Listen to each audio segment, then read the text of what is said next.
and Inspector calls Act 3.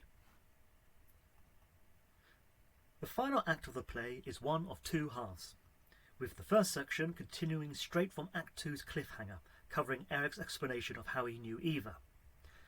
The second section contains not one, but 3 twists, concluding on yet another cliffhanger, this time one not fully resolved. Act 3 opens with a shattered Eric confessing that he is the father of Eva's unborn child and that he stole money from Mr. Burling's office in order to try and support Eva. His grief turns to anger when confronted by a furious Mr. Burling, and then rage when he learns that his own mother turned down Eva's plea for charity.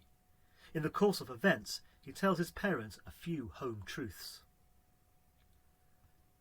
Just as the situation threatens to become violent, the inspector masterfully intervenes and delivers the key speech of the play, stressing the need for the rich to take responsibility for the poor and to recognise how everyone is connected, whatever their status in society. He exits, leaving a devastated Burling family in his wake.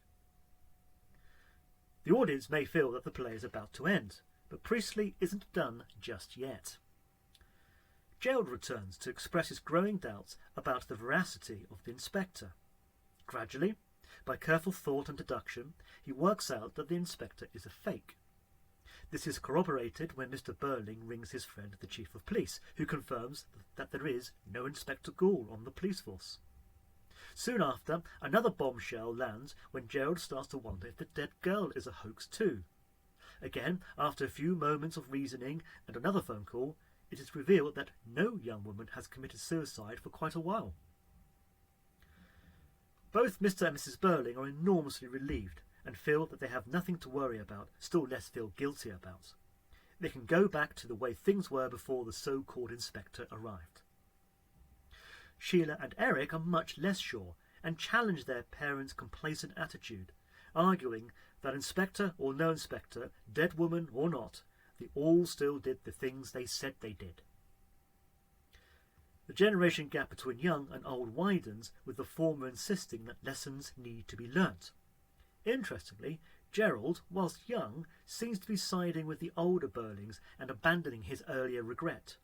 So much so, in fact, that he tries to return the engagement ring to Sheila because, according to him, everything is now all right. It is just at this moment that the telephone rings to give the astonishing news that a young woman has just killed herself and that an inspector is on his way to ask some questions. The play, therefore, ends with events seeming about to repeat themselves. Priestley doesn't provide a clear explanation for what is happening. On the one hand, the ending can simply be seen as a memorable and mysterious way to end the story.